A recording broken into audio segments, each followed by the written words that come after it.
Well, hello all, and welcome to this very exciting Peace Connect session. I am quite excited to learn about this conversation and listen to the expertise of our wonderful speaker. Mediators Beyond Borders International keeps the people affected by conflict at the center of peace building. And we are extremely excited to host this conversation today.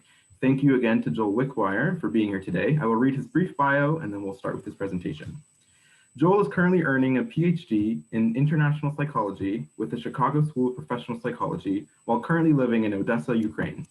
He also has extensive doctoral research experience with the field of global security with the American Military University. His primary regional area of interest is Eastern Europe, specifically the ongoing dispute resolution process between Moldova and Transnistria. Other recent research has included a replication study on enclave bias in the Balkans and interviewing staff organizations like USAID, OSCE, NATO, and other civil society organizations. He recently completed a master's in conflict and dispute resolution with the University of Oregon School of Law and a master's in legal study with the American Public University. Over the past 2 years, he has twice conducted research with the OSCE in Prague through its researcher in residence program, where he explored their mediation, negotiation, and facilitation practices. He has also worked as a librarian research assistant with think tanks in the DC area and at universities, has taught English and worked as a journalist. So a wide range of information here. Thank you again, Joel. We're immensely appreciative of Joel for his contributions today. As a reminder, this conversation is being recorded, so if you do not want your face recorded, please turn off your camera now. Please stay on mute until the Q&A portion of this call, and thank you for your attendance and engagement today. I will now hand the floor over to Joel. Thanks, Ben. So I'm going to, thank you all for attending. I'm just gonna dig right in. Hopefully that intro wasn't too long, so let me just, so here we go. So I'm in Odessa, Ukraine, so I've been looking at, my primary focus in the past has been kind of identity in negotiations, kind of looking at different levels of how identity comes into cultural interaction and negotiations. But here in this presentation, I'm going to look kind of beyond that. And so instead of the psychology of identities in negotiation, it's going to be more like the mental health sector and how negotiations and mediations can incorporate and approach the mental health factors in the populations through dispute resolution processes. And so it's going to be it's going to be a heavy mental health sector, but we will kind of explore some case studies of agreements where mental health has been addressed. I hope you all are able to hear me and everything is good. So here we are, theory review, case studies, discussion, mental health considerations, and international intercultural agreements. Okay, so it's technology warning. I have recently had some problems with my internet. If it goes down, Ben's gonna take over. He'll kind of lead you guys on a quick discussion. Hopefully I'll be able to hop back in. Just wanted to put that out there. It has happened today already in another webinar session. Okay, so the relevance of this presentation. Recent data suggests 33 to 62 people, 62% of people who contract COVID exhibit symptoms that are diagnosable of mental illnesses within 6 months. So that's kind of a alarming number, but it's something we all need to take into consideration. Also, therapy is booming right now. So I mean, the mental health sector is really kind of gaining a lot of attention. Mental illness cost the U.S. economy $42 billion in the 90s. And this is different ways. So, I mean, this is not only people, this is like people calling it sick. This is even sometimes in law, negligence can be attributed to mental illness. So if you think about all the different ways that mental illness may affect a nation's economy, it amounts to a staggering number. Increased international tensions. If 33% to 62% of the people are exhibiting diagnosable mental illnesses, could this be contributing to some of the increases in tensions that we're seeing? That's a big leap, but I thought I'd throw it in there because we are seeing some interesting developments. So objectives and approach here. So this is going to be a general discussion. I am exploring this topic. I'm in the process of exploring this topic, and I'm beginning some research projects that really are going to incorporate this. But I really I know if some of you are professionals in the field, I really appreciate you jumping and asking questions, offering feedback, further insight. It's just, I mean, it's really easygoing interaction here. I hope that we can just have a good open discussion. It's going to be so I take a multidisciplinary approach, right? I have a background in conflict and dispute resolution. I've only really done mediation within like corporate bankruptcy law. That's my applied area, but my study is international conflict. This is my research, my applied research that I've done over the last few years in the Balkans and here in northeastern Europe, in Moldova and Ukraine. It's been more conflict negotiations, and then so international law and international psychology, organizations and systems is kind of my area of expertise, but we cover a lot of ground. Okay, so those are going to be the objectives and approach to today. And I'm going to minimize this because I'm not going to be able to see you guys, but I'm going to be able to see everything here. Types, and also I don't see the chat. So if you type something in the chat, please, Ben, if you could let me know if it's a question that I can address at that moment. Okay, types of international. So this is a really broad area. Okay, I mean, the United Nations, international courts, the World Health Organization, World Trade Organization. There's bilateral agreements. So we have really high, all these could and do. I mean, the World Health Organization definitely, they imply mental health rights, to a degree across the globe. So, I mean, all these are international agreements, essentially. Regional economic forums, regional court systems, security systems, post-conflict settlement processes like the 5+2 negotiations in Moldova, or the Minsk agreement, kind of on the periphery. These are international agreements. These processes, either begin in an agreement to move forward with the process, or end in an eventual agreement across borders and different cultures. Constitutions. Thinking about constitutions, so after civil wars, constitution is formed. The identities that are brought into these constitutions are negotiated and mediated. But these have long-lasting psychological effects. If you're now under a new constitution that conflicts with your prevailing cultural identity, this can cause dissidence and can erupt in future conflicts within the region. We've seen different things happen in the Balkans, tensions ebb and flow. So also domestic laws, mediation, and immigration. So even like refugee situations, immigration laws, divorce laws.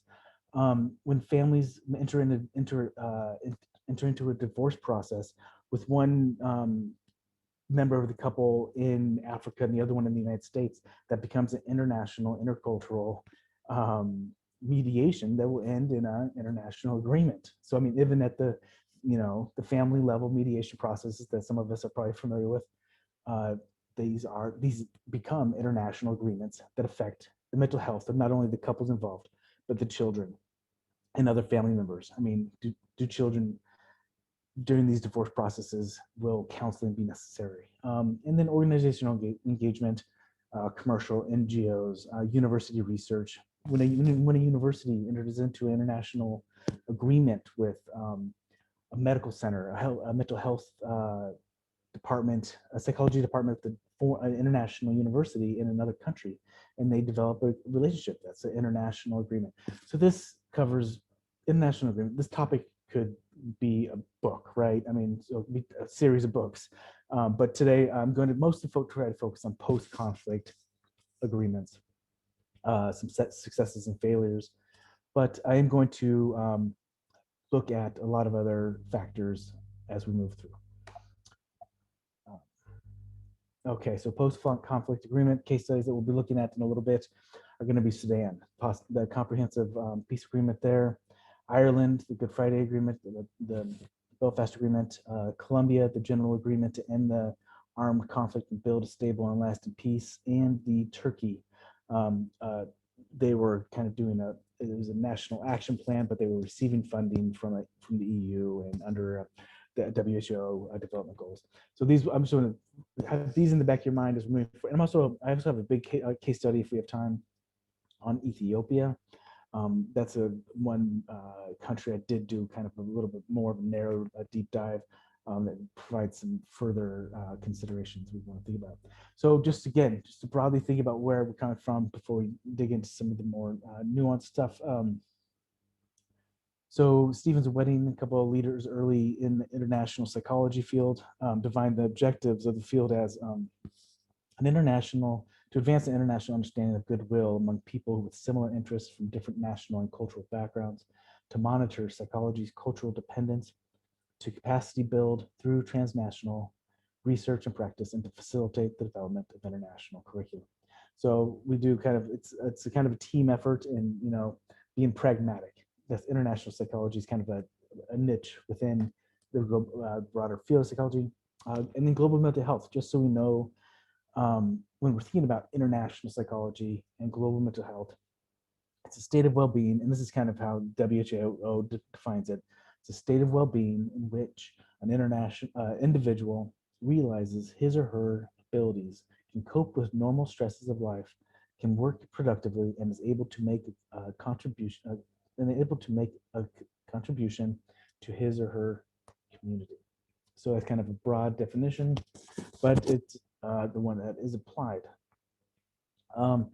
Mental health rights and public policy, when we're kind of working our way down through the international courts, and what do we think about when we're talking about psychology in the international realm? Because kind of the US is kind of a force in the field of psychology. The West generally is a force in the field of psychology.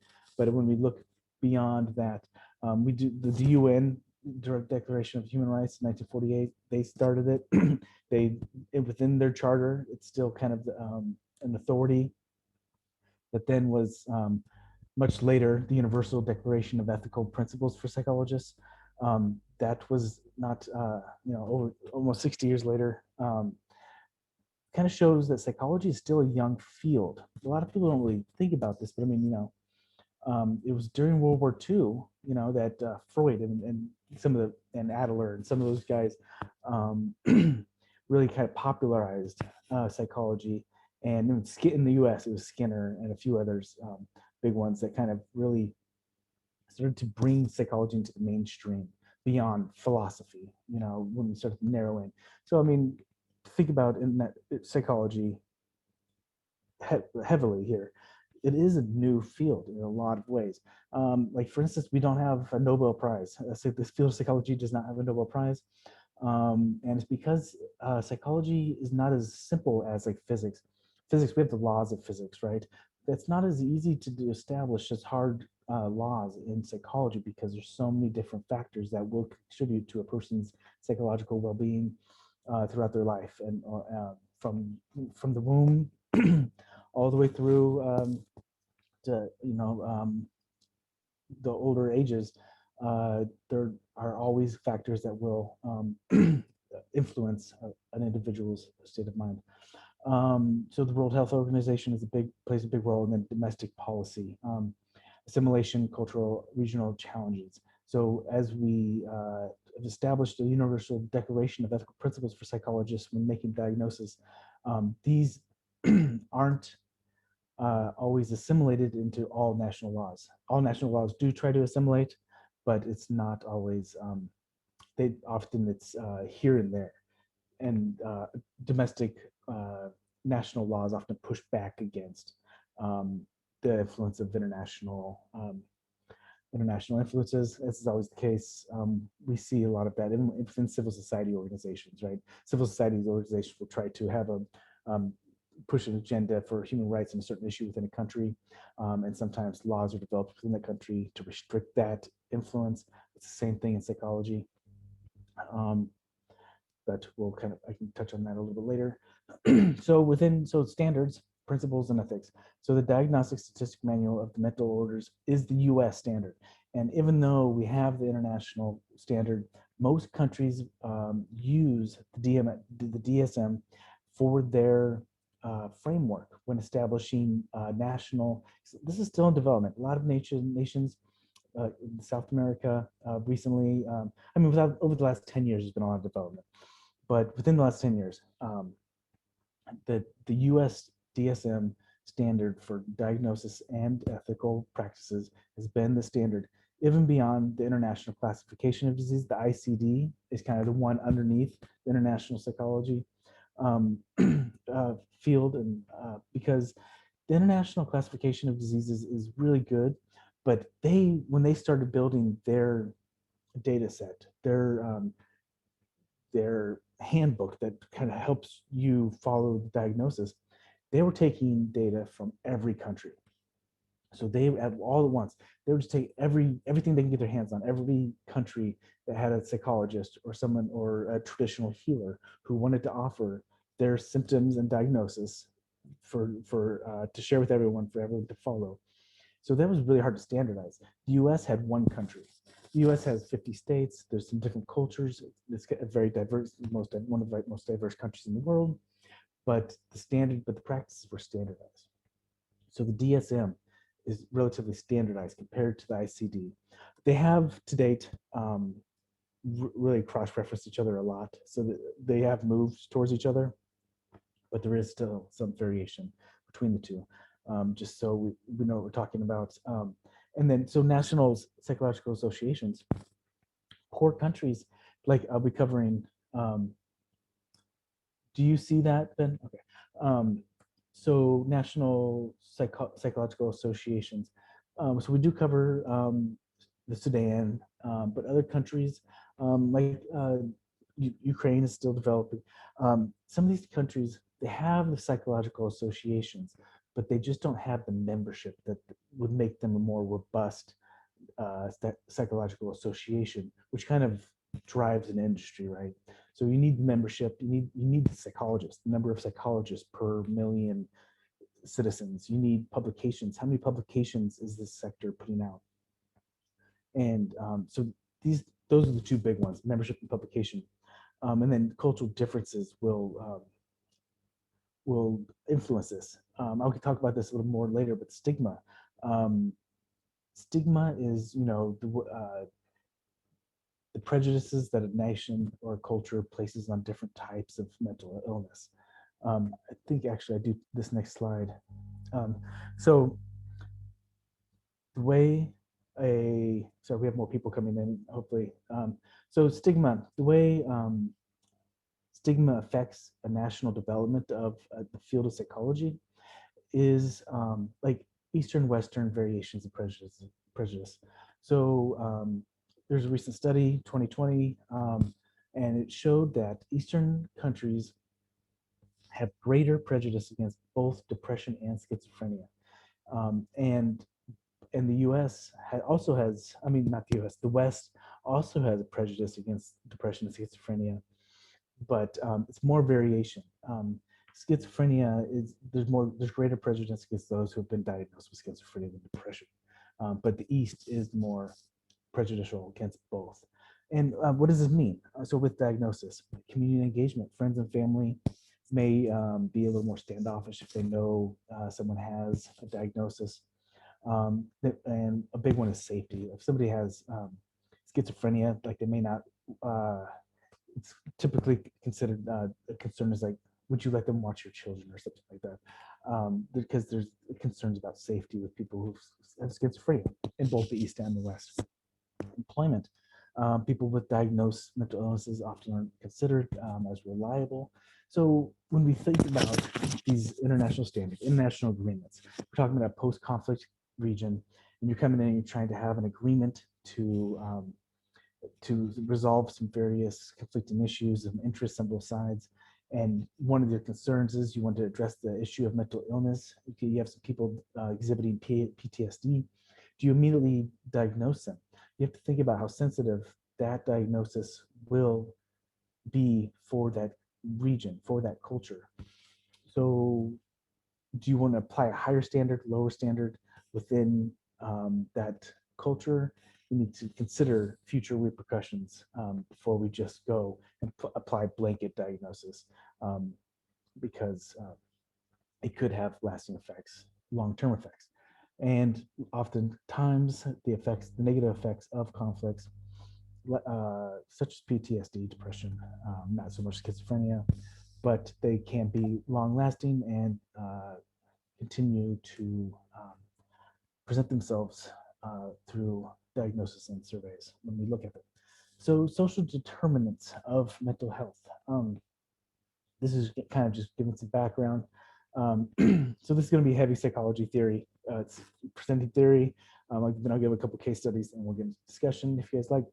But social determinants of mental health. Oftentimes people don't really think about this, but brain development before and during pregnancy. We have data showing, that the nutrients that a mother consumes during pregnancy affects brain development of the fetus. I mean, it's this is not it's not one of the most potent effects. I mean, things that happen in one's life can be more contributive to development of a mental health issue, but development occurs during pregnancy. And also, but not only for the baby, but for the mother.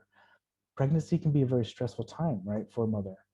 If you have a mother who's in a low income country during a conflict, she's experienced multiple stressing factors. She's pregnant, she's worried about the child.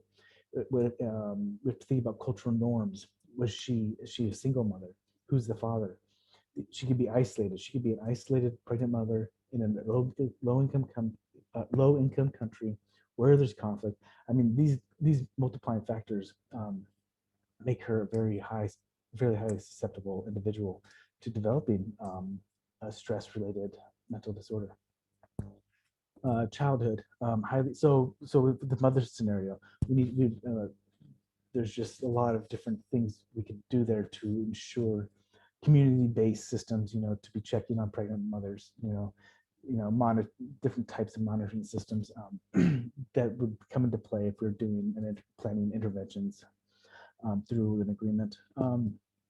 Childhood, children are always susceptible to trauma. I mean, conflicts don't only affect adults who go out every day, but also children being separated from their families, being displaced. So moving on a continuum. So before and after diagnosis for anybody can be how somebody reacts to that initial diagnosis, the factors leading up to it, factors after it, treatment, just on a continuum, how before and after diagnosis, a lot of different factors can come into play and how that diagnosis is mitigated, how they respond to treatment, follow-up procedures, monitoring, future monitoring. So structural, family, public safety, work structures, factors of poverty can impact nutrients available to single mothers, pregnancy. So just the social, social econ issues, just even rights from political unrest can be traumatic to some individuals. So just think about all these different socio-political factors that also play a role in people's mental well-being. So vulnerable populations, again, all affected in the conflict. Everybody, we tend to just think of certain, we tend to just think women and children mostly are vulnerable populations, but it really can be anybody in a conflict area, including women and children now for sure, and also refugees, internally displaced people. There are just so many internally displaced people within different countries right now, and these are situations that can lead to prolonged exposure to various factors that could lead to development of mental disorders. People in the military and inmates, I kind of coupled those together because they both are very controlled environments for the most time. They're both institutionalized, within institutions. We often don't think of prisoners as being vulnerable populations, but they really are. And military, people fighting the wars, fighting, to protect their families, to advance their national agendas. I mean, these are honorable pursuits for people, but it does expose them to factors that could lead to mental health disorders. And aid workers, of course. I mean, we always think aid workers are volunteering to go into a conflict. but they also are vulnerable populations, and indigenous populations, people who are just in the, who aren't necessarily exposed to certain ways of life, and then all of a sudden are rushed into a scenario where they're experiencing and new events, cultures can be makes them vulnerable. So indigenous populations are really interesting though, because we think of globalization as like having occurred. Like you'd almost say like people could almost talk about globalization as in the past tense. The world is globalized now with the internet and everything, right? But that's not always the case. Like for example, Filipino psychology, psychology, psycho, psychology, Filipino. It's a study of it's the Filipino psychology. Um, Developed just prior to 2000, still being used. It's an indigenous style of psychology, the study of diwa, psyche, which in Filipino directly refers to the wealth of ideas referred to by the philosophical concept of essence and an entire range of psychological concepts from awareness to motives to behavior. This style of psychology was developed specifically from within the Filipino culture. We don't normally typically think of this does not happen very often to have a formalized system of indigenous psychology. The West was just so fast, so prolific in our development of psychology that indigenous cultures, I mean, people who from within the indigenous cultures had to learn Western psychology before they could go back and formalize their local traditions, traditional healers. Um, Even here in Ukraine, traditional healers, they have a lot of different practices that are used both in rural and inner city areas that are just they can't be licensed by the state to be practiced because like the effect of the practice can't be proven technically. So they can't be licensed, but they exist, and they're formalized to a certain extent. I mean, the use of herbs and some other general practices have been assimilated into mainstream psychology as treatments, but there are other practices. So thinking about indigenous populations, if you're, you know, if you're if there's a post-conflict agreement, negotiation, mediation in the Philippines, you maybe want to consult a Filipino psychologist to see what would be the best way of treating someone suffering from um, any number of uh, any number of disorders that are unique to the Filipino culture. This has been applied like in San Francisco, where there might be a large Filipino population. So it's kind of unique to see this specific type of Filipino psychology and the way it's spread to very specific areas around the world. It hasn't been uh, legitimately generalized to see if its method of diagnosis could be applied to other cultures, because there's, international psychology to a certain degree does think that people share certain mental processes, right, to a large degree, and so that certain diagnoses can be generalizable to all people. This type of psychology is still in development, though. But we also think of other indigenous cultures, Native American culture, even within the U.S., with agreements with reservations. To a degree, these can be considered international um, agreements because Native Americans still practice a lot of their traditions. I mean, even in inner cities, they have like a multi-tribal collaborations groups where they will come together and practice their traditional methods um, of mental health, of like, they still, like, I don't want to generalize, but I mean, sometimes they need elders to come in from, sometimes they'll actually have to bring elders in from the reservation into the city to meet with people, Native Americans who are forced to work in the city, to work through various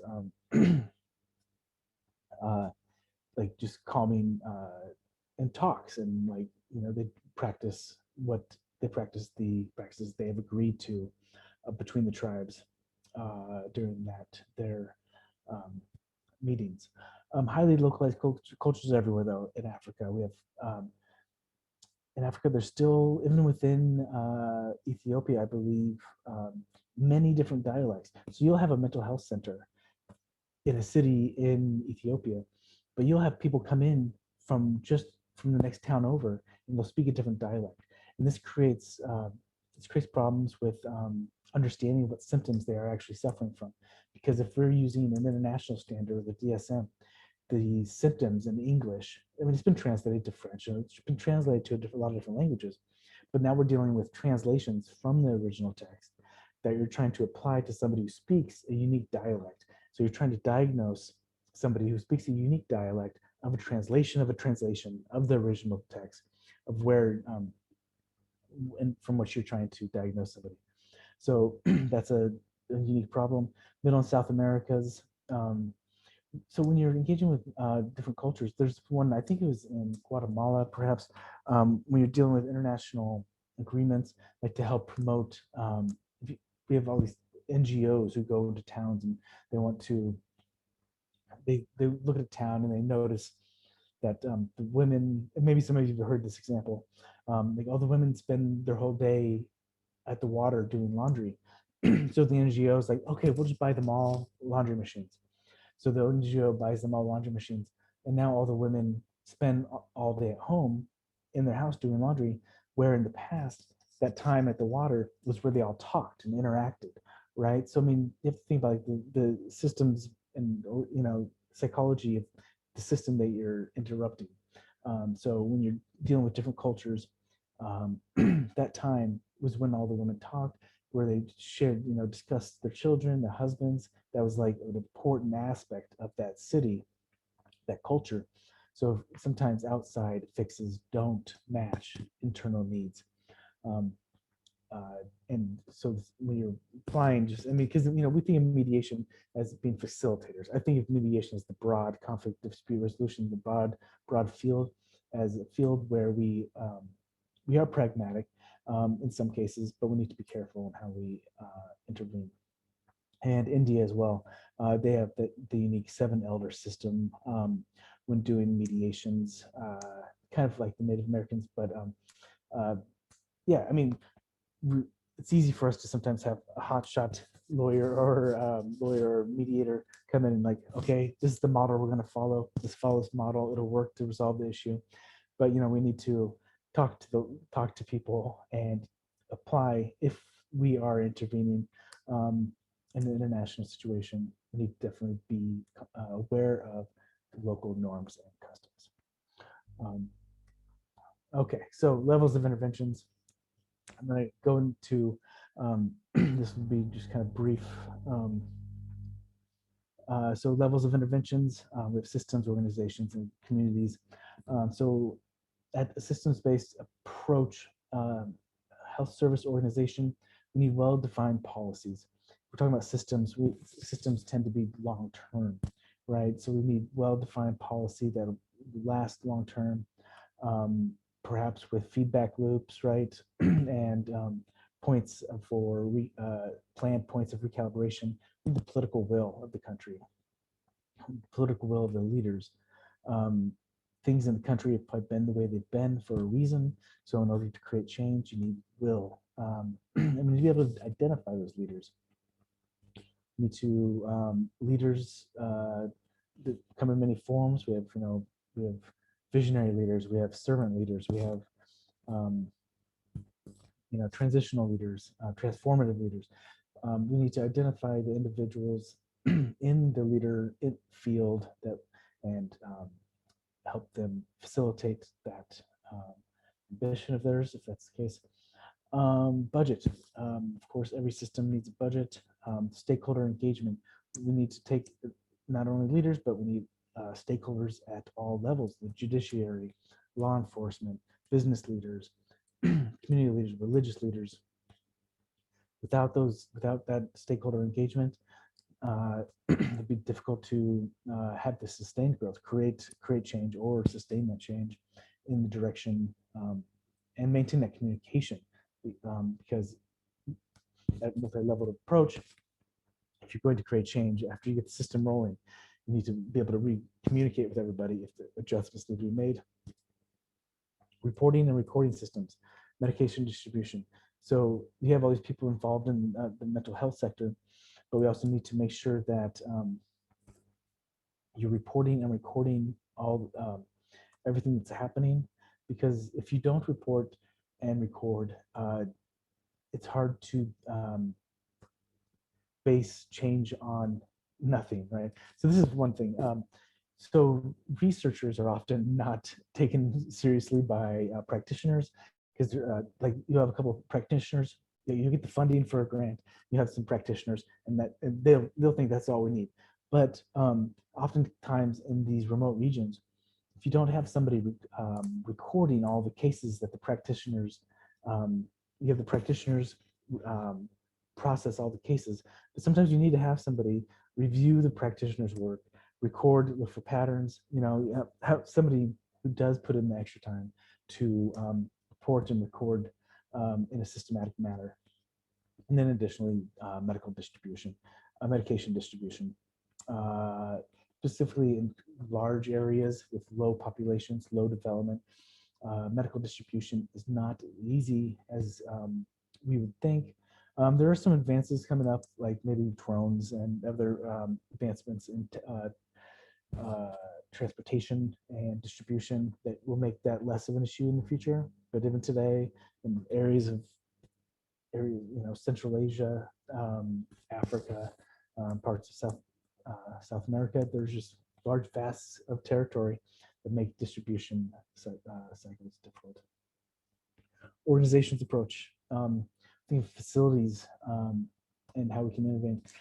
On-the-job refreshing training. If we already have infrastructure of organizations and facilities who do have personnel,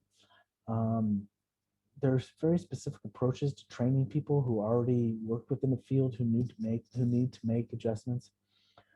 Does online training work? Do you need somebody there in person to help lead that training? You need to have support staff to begin with, or be able to retain it. Establish relationships and communications with mental health specialists for that training. Without specialists, it's hard to create the change. Because in a lot of these communities, they're still practicing traditional methods of treatment that may not be as effective as subtle changes that can be generated by specialists. And follow-up procedures. So a lot of times where there is limited resources, follow-up procedures are minimized.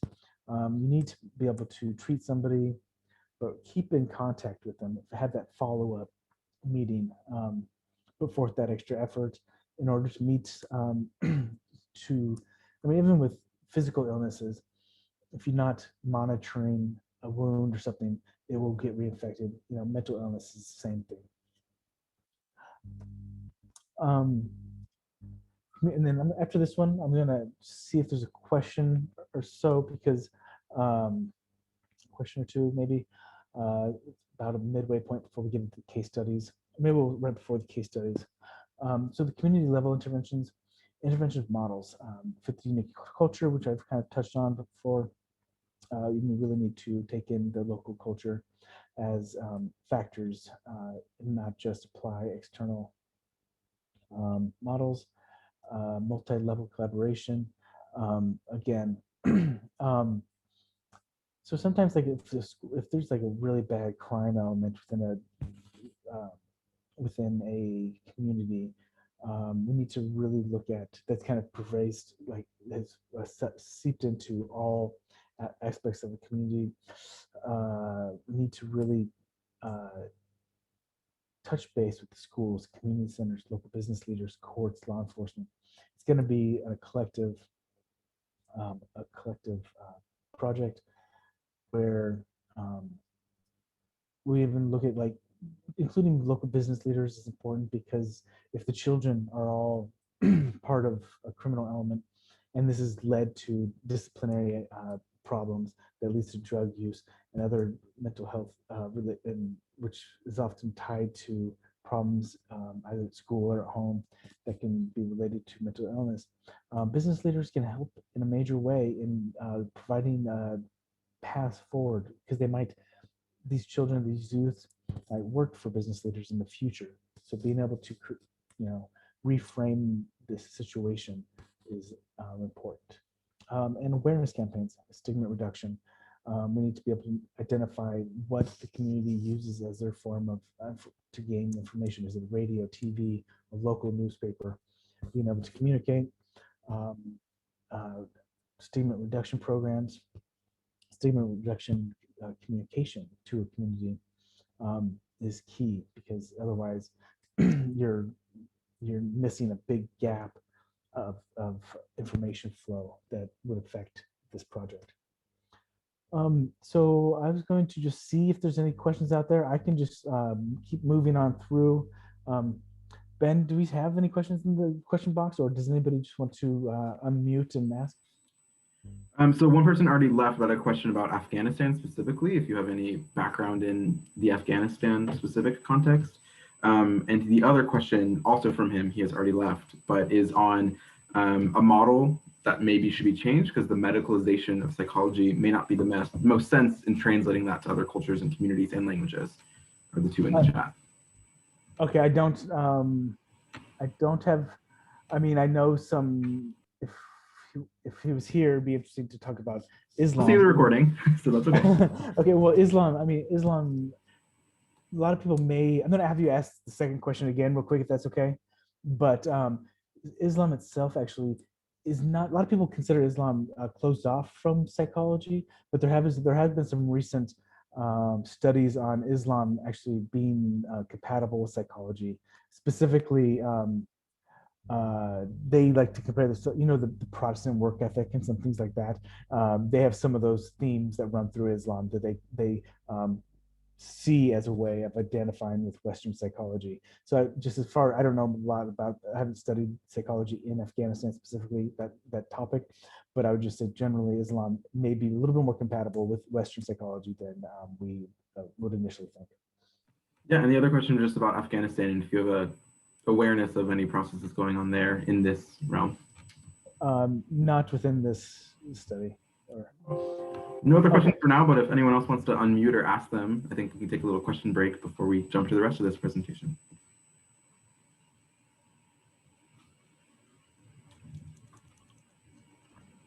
Okay, if not, go ahead, Joel. We'll wrap up, and then we'll have a much larger Q&A. Thanks so much so far.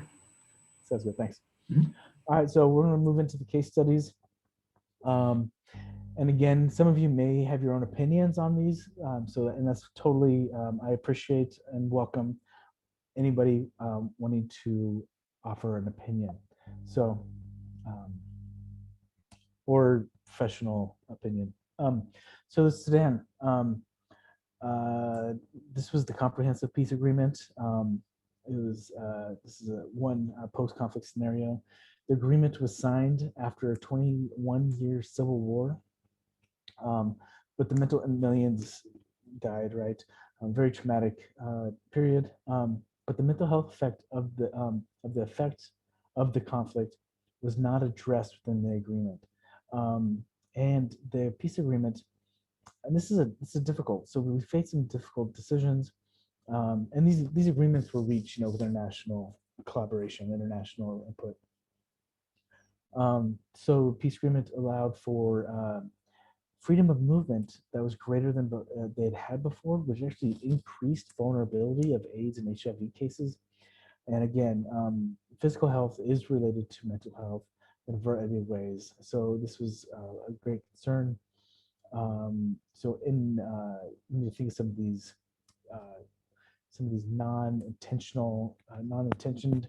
unintentioned impacts of agreements, draft of the mental health legislation was, so the Sudan actually, they drafted a mental health legislation in 1998, but it was not passed until 2018.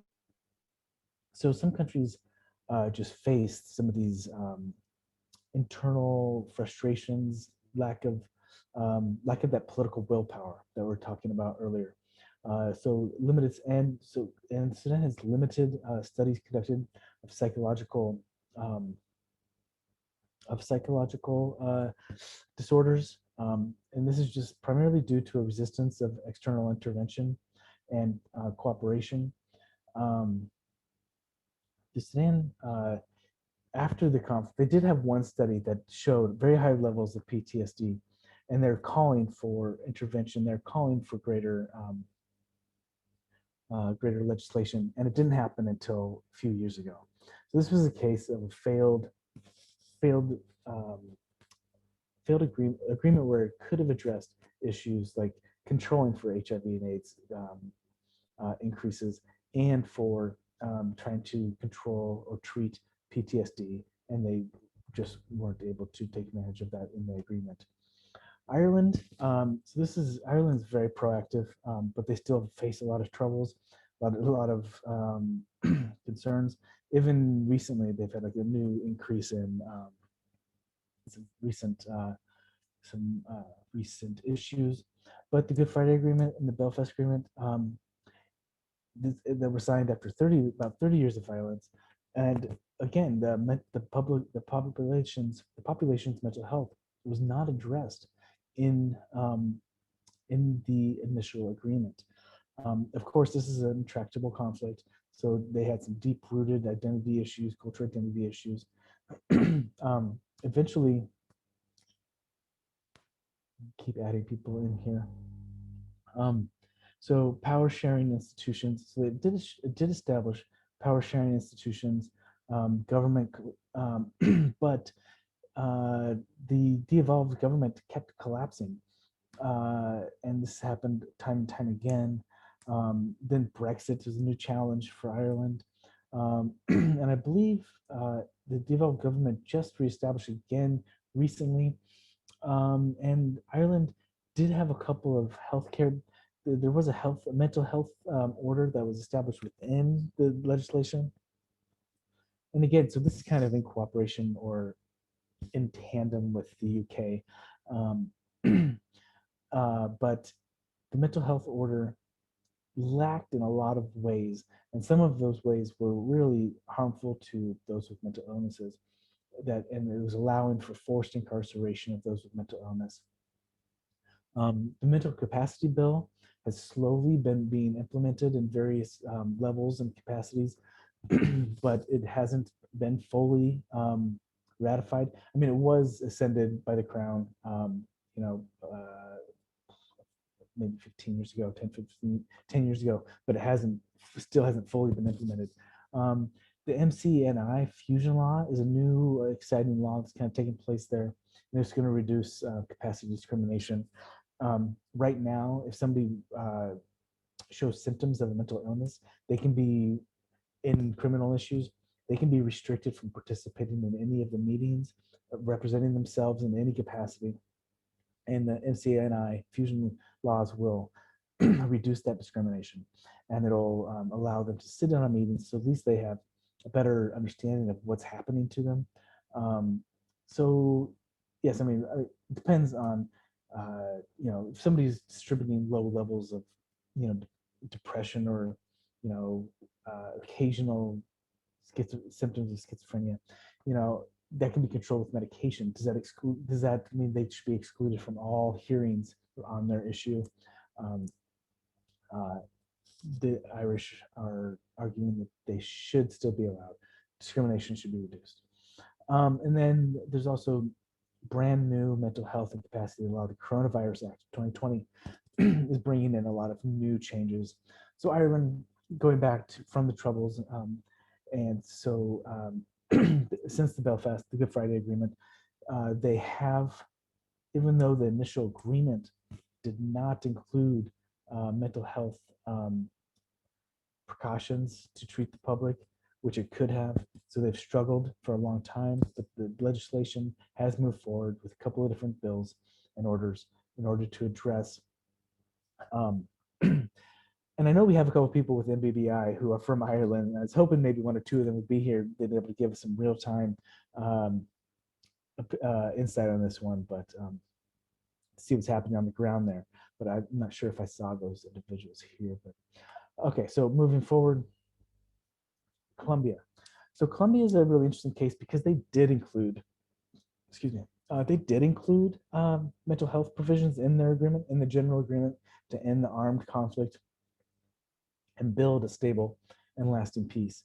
The agreement was signed after a 50-year civil war with mental health provisions, but it also had some unintended consequences, unexpected consequences. So while the violence that was causing a lot of the mental illnesses, PTSD, traumatic, different disorders stemming from trauma, the long-term trauma persisted. So even within the Native American population of the United States, we have Native Americans in the United States that continually are still traumatized or triggered by memories of their ancestors being mistreated. So this is, of course, not that 50 years. That could be 2 generations, perhaps. Um, but long-term, we should not neglect the effects of long-term and generational trauma. It's so the Native Americans, but also I believe members of the Jewish community may also suffer from like World War II, and other people who had suffered losses during World War II and some other traumatic wars around the world experience generational trauma, which is something that does not get very much attention. So here in Colombia, though, they underestimated the long-term effects of trauma. They also underestimated the systemic social inequality that continues to drive general diagnosis. We talked about how social conditions, low economic communities can be extra vulnerable to mental illnesses. So although they ended the conflict and inserted processes to treat people, it just wasn't enough. And even though they reduced inequality, so they gave treatment to everybody. So what happened here was the inequality between the classes actually leveled out. So it cut it in half by 50%. Inequality cut by 50%, but the general mental health of the country or this region fell and continued. Like diagnosis actually went greater. So inequality reduced, but everybody started complaining more about, or not complaining, but exhibiting symptoms of mental health. So this is when we think about addressing inequality, we also need to think about the long-term effects of the political, social, and economic factors that do contribute and act as determinants of mental health disorders. Okay, Turkey. So Turkey is an interesting case study because they had a national action plan that was aligned with WHO goals and was EU funded. So they had like 3 levels of agreements in different forms with international or 2 or 3 international agreements. They made little progress towards the UN development goals for a few years, but then 2 earthquakes devastated the country. And it completely not only devastated the country, but it flattened their mental health infrastructure. So this wasn't so much a conflict, but a catalyst event, a devastating event. We think around the world, there are many instances where natural disasters occur, but we can also look at these as windows of opportunity. But we still need to make sure that they have the political will. So when a country is devastated by a natural disaster or conflict, it does provide mental health professionals a window of opportunity for reform. You're able to move in, retrain the practitioners at that moment to address not only the devastated infrastructure and to treat the newly traumatized population for injuries, for physical and mental injuries, but you're able to take this time to also address any other issues within the country. One major issue that Turkey addressed here was smoking. smoking, tobacco use was extremely high. So, and it was one of the WHO goals was to reduce smoking. So they actually received funding and support from the WHO to implement this specific shift in the populace's mentality. So it's kind of an example of how they're able to address large, the mental to, addiction is considered a mental issue. So they're able to address addiction on a large scale during this post dual earthquake period. It's kind of an interesting case study. So we also look for windows of opportunity to engage and improve a situation. Okay, so I'm at just about an hour. Ben, I can go through this. I think this might be a nice time for some questions. All of the participants will get this PowerPoint later, so there's some more goodies. Look forward to that PowerPoint. He has a lot more slides, but I think we'll take a pause here. There is one question in the chat, so Lloyd, if you would like to unmute yourself, you're more than welcome to. If not, I'm happy to read it. And I'll go ahead and stop sharing the screen so we all can see each other. If you'd like to hit gallery view, you can more than welcome. But yeah, Lloyd, if you'd like to ask your question, you're more than welcome to.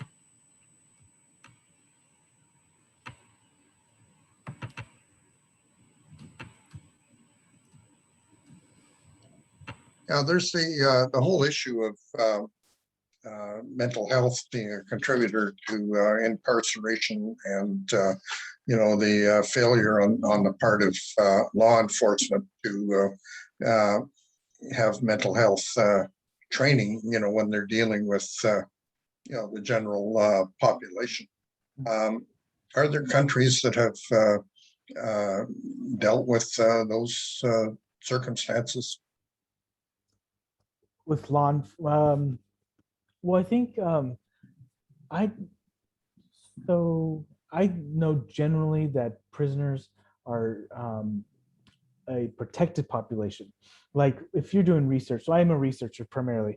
I'm not. I don't have a lot of experience practicing specifically with prisoners either, but they are a protected population. If you're trying to do IRB research with the university, that's going to be a difficult IRB application to process probably because they're at your will, kind of, right?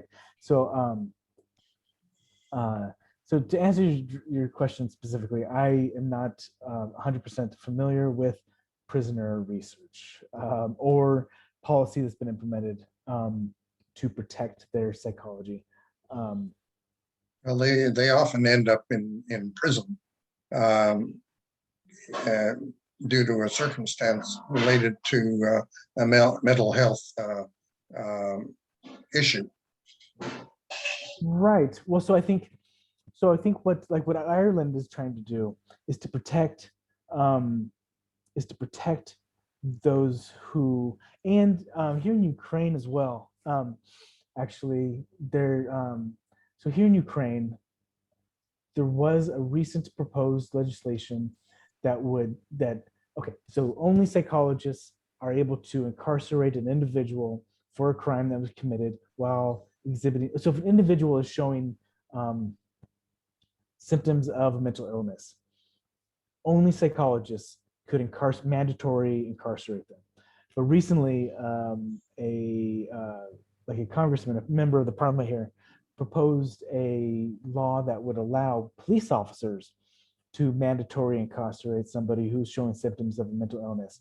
So right now there is a debate within the legislature here as to whether only psychologists can mandatory incarcerate somebody, or if police officers can also mandatory incarcerate somebody who's showing symptoms of a mental illness. So I think that kind of speaks to what you're getting at.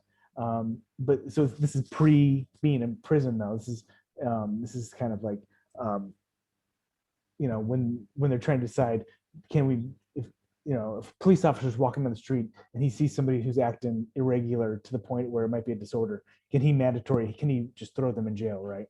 That's kind of, or should a psychologist be consulted? So that's, again, it addresses the rights of people with mental illnesses. I hope that speaks to what you're trying to get at, asking. It's just, this is a very broad field. I mean, I understand. And we have a lot of, I don't know if I'm going to try to read some of these. There's a lot of good comments here in the chat board. Mark, would you like to, Lloyd, was that fine? I mean, do you have a follow-up question? Well, I think it's an issue that needs to be addressed. Law enforcement is tends not to be trained to be able to even detect what might be a mental health issue. Right. And yet they're supposed to respond, and they tend to not to respond appropriately, shows. Yeah. Well, especially with the issues in the States right now. I mean, there's not a lot of trust in law enforcement right now, so I think law enforcement's an important part of society, but some of the recent cases kind of would might draw some people, might make some people a little nervous about giving them even additional responsibility in that realm. Well, additional responsibilities is one thing, but better training and understanding and carrying out their current responsibilities. Yeah. I mean, like reducing an officer's lethality with psychological training might not be necessarily a bad thing. I mean, because that might actually place them in a little more of a socially sensitive role. Be interesting, but that's not. I'm not advocating for any new policy here. Does anybody else have a question or comment?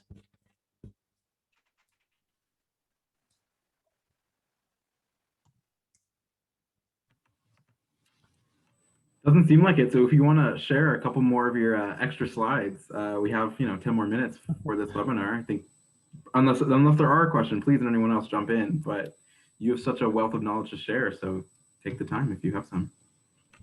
James, I see you you unblanked your face there. Do you have a question or a comment?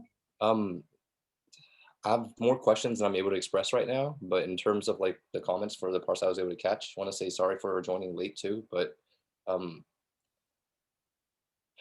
this is kind of like what I've been looking for, kind of like a mental health update on like the global status of, I guess, getting people more educated on the topic. Not too sure about what like a mobilization efforts look like, but based off of the PowerPoints, it seems like there's been a lot of like diasporatic efforts. So wondering if there's any sort of like a news or kind of like unity themes that you've seen bubbling up anywhere.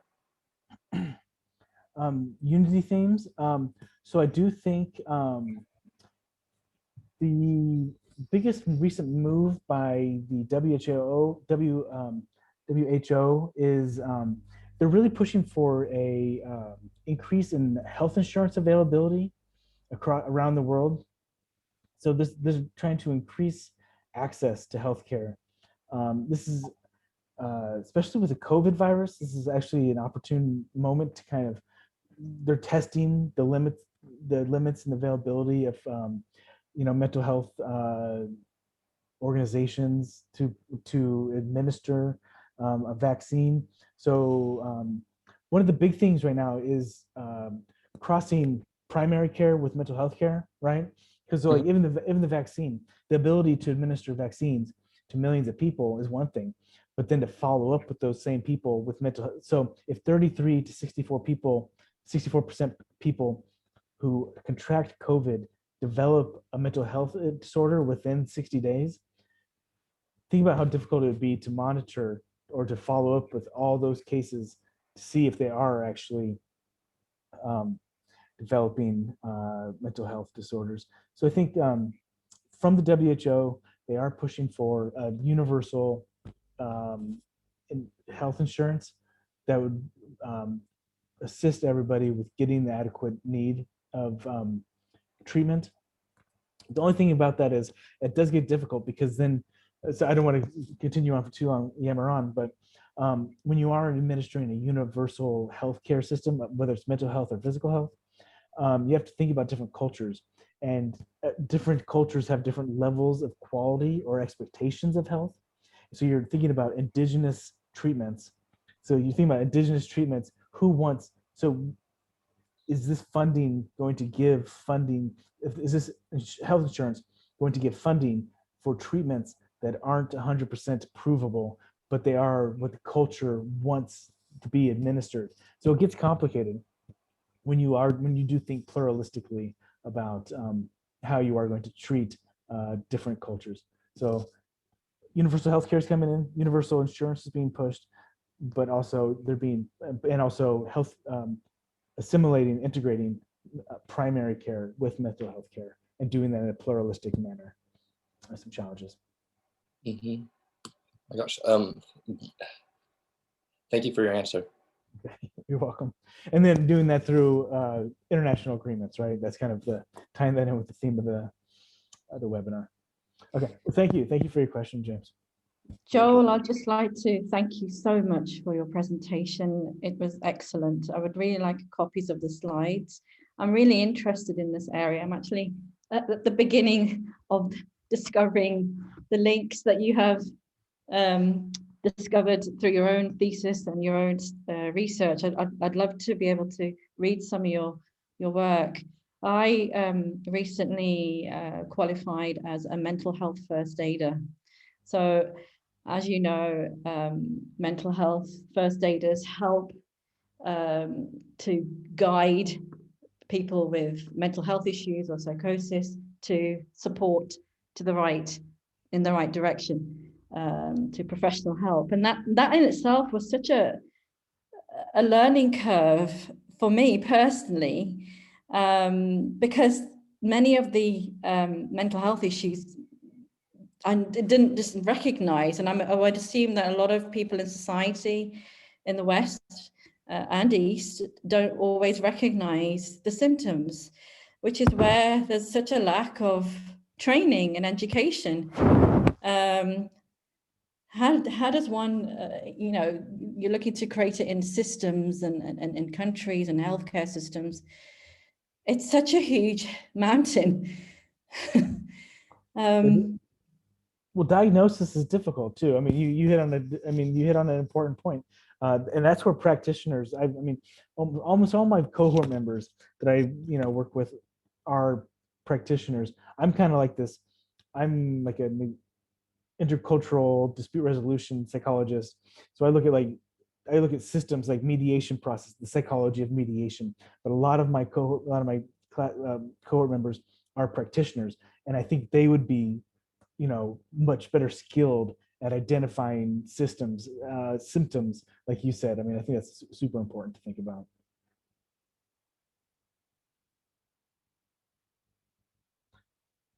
Does anybody else have a comment? Mark, I saw you, I tried to address your questions earlier. You are muted, but I think, Mark, if you were the one that asked about Afghanistan, the only thing I kind of commented on was how Islam might be a little bit more aligned. Islam might see itself a little more aligned with Western psychology than we might think they may be. There's some connections there, but that's all. I'm not familiar with much more about Afghanistan in this topic. Yeah, actually, I'm not the person who asked about Afghanistan. Oh, okay. I think he dropped out actually. Okay. He had another meeting or something. But that whole question, in a place like Afghanistan, where there is, the wars have been so prolonged, that the mental health issues have to be huge. But and not only because of the wars, but also because of the cultural context. But I'm not sure. It seems like the whole issue of health in international agreements, peace agreements, is kind of a broader issue. Super broad issue. Yeah.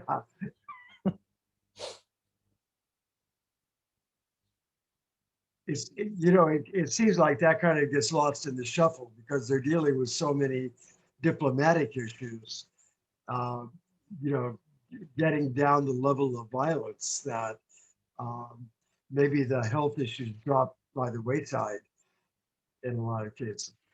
Right. Well, that's what I'm saying. This is why I did this, because I think there's room for engagement there. I mean, why not? Because if you're not fixing the base problem, it's just going to keep on happening. I mean, if we don't try to engage it, if we don't try to talk about it, because the cultural issues will just we'll calm it down at the top, but then all the a lot of radicalization happens at home. So if we're not addressing, Actually, it's almost like a broader question in the sense that, there have been a lot of studies recently that suggest the whole approach of that's being taken recently by the Rotary Foundation, for example, of trying to address the base causes of conflict, like getting at the economic structure of the country, the inequities of distribution, et cetera, et cetera, et cetera. But in fact, a lot of situations, especially refugee situations, are so long-standing that the root causes are no longer even an issue. The issue is really, day-to-day, how do you handle trauma in a refugee camp that's been there for 15 years? And those refugee camps arise either from the lack of an international agreement or the fact that they weren't addressed in whatever peace happened. So if we pull out of Afghanistan with no substantial agreement on what happens afterwards, as we did in Vietnam, then that whole refugee situation, the situation for women and girls, et cetera, all of that is going to be unaddressed. Right. Well, then, I mean, even just moving them. I mean, if we have camps, I mean, there are dozens of refugee camps around the world. And even if they've been there for 15 years, as soon as you move them, that creates a whole new traumatic experience so it's like, exactly. do you like let it just sit there, and it stays very bad or gets worse? And then once you try to address it, it creates a whole new situation you need to address. Yeah. Yeah, so I mean, this is a great conversation. I think we have like a minute left. If somebody else has another question, please ask. I mean, I know this is one of those topics where it's like there's 100 different perspectives. There's 100 different types of international agreements. This was just like a drop in the ocean. I was trying to bring in, start a conversation and see, just put this out there. Otherwise, Ben, I think we might be unless somebody else has another question. I think we're at 15. We're at 75 minutes. I just have a quick comment, Joel. Yes. This was just so informative and helpful, and thank you so much for doing this for all of us. But I was wondering if there would be an opportunity for more of a follow-up on this, because I think for a lot of us sitting here, there are a lot of questions, and I don't think there's much more important considerations and mental health considerations, right, with all this, and that often gets overlooked. So I really appreciate you bringing this up to our attention, but I would also like to have an opportunity to further discuss some of these things. So I'm wondering if that would be possibly provided by MBBI, or? It looks like Ben's in a... I mean, as a quick answer, I will send his email, this PowerPoint and the recording to all of you shortly once it processes. But if we want to do a more panel or have Joel come back or even more conversations, all is very possible. If this is something that's really wanted by our MBBI membership community, then we will do it. Absolutely. Okay. Thanks, Ben. That would be great. But we'll start with our expert Joel here, and you'll get his, again, PowerPoint, this recording, and his email all in one package as soon as it finishes processing. Great. Thank you. Thank you both. Well, I guess we'll wrap up here then. Thank you all so much for your attendance and engagement today, and I guess some fun upcoming Shakespeare stuff to talk about, apparently. See you at the next Peace Connect session. Our next one is May 11th, if I'm not mistaken, which is the psychology of mediation. you might find interesting given the same topic. But have a wonderful rest of your day, morning, afternoon, evening, everyone, and see you at the next thing. Bye all. All right, Thanks yes. all so much. Thanks for attending.